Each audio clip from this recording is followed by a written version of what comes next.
What's up, YouTube? We have a comeback. It's not really a comeback. Brake pad and rotor job done on a BMW. We've used the same product prior to this brake job a few years ago. So same green brake pad, same rotor from the same place. And this is what, probably 4 years later. He went to the BMW dealership and had some cooling system work done at my advice. And then they were trying to sell him brake pads for 4 months. And then he said, hey, Ant, just do the brake job for me. $600 for brake pads. I said, Julio, let's just redo everything and make it like new again. So I think he's like 3 weeks out on the brake job. And they're not, it's not necessarily the product problem, it's the process. So there is a process for brake pad break-in and seating. They call them bedding the brake pads. So we do a little bit of it, but we don't have time to drive a car for 30 minutes to seat the brakes in. And it takes longer than that depending on the micro finish of the rotor. So let me show you what's going on. You can still see that the non-directional finish in the brake rotor is still doing its process where it's seating in. So to try and ease the sound of what's going on here, and you can see we didn't use the cheapest rotor. I mean, these are painted. I mean, we usually don't have any problems with that. It's just the part of the process. So how I'm going to try and ease the break-in process more is we're just going to swap the friction material. We're going to throw some grease on the rotors. We're going to put some tire shine and some antifreeze and some WD-40 on the rotors to make them really quiet, and then they'll never stop. We're not going to do that. But it's a comeback. I'm not happy about it, and sometimes it happens. And this is very rare for us to have anybody come back for any type of noise complaint. I mean, this customer's a little more conscious of his car. He's very conscious of this car.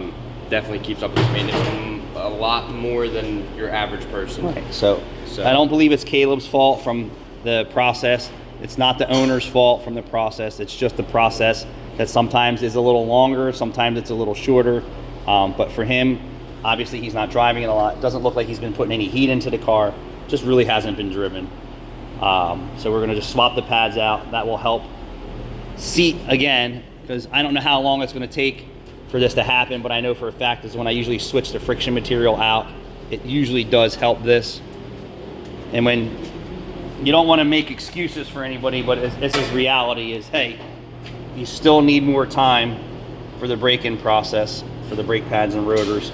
It's unfortunate that you're hearing some noise. We didn't use OEM, but we used the same products on this guy's car that we used years ago when we did the brake job. Do I feel an OEM pad would be quieter? Yeah, it's a higher carbon-based brake pad. It's generally a little softer, but they're dirty on the wheels. So the friction material we're using is not as dirty on the wheels, but you do get a little bit of noise here and there. And how much is a little bit? You hear a little bit, and sometimes people are like, oh my God, what's going on? My brakes, my brakes, my brakes. Or some people don't care and just drive it till it's grinding. So I'm gonna just give you the same friction material, same manufacturer, done years ago, still okay. Everything is working the way it should. In the front, we're just not there yet. So brake noise is not uncommon for new brake pads and rotors. Like I said, it's very rare that we have someone ever come back for brake noise unless a caliper has failed or a shield has moved out of place, or they come back and the rotors are purple and hard spotted, you know, from the driver just abusing the brand new brake job. There is a break-in process. And sometimes if you're too easy, it takes longer. And sometimes if you're too hard, it ruins the brake job. So there's just like that balance of it, and it's not the customer's fault. So that's why we're going to the next step and just swapping the brake pads out. Caleb will go out and reseat them in and hope that everything's good. All right, thanks for watching.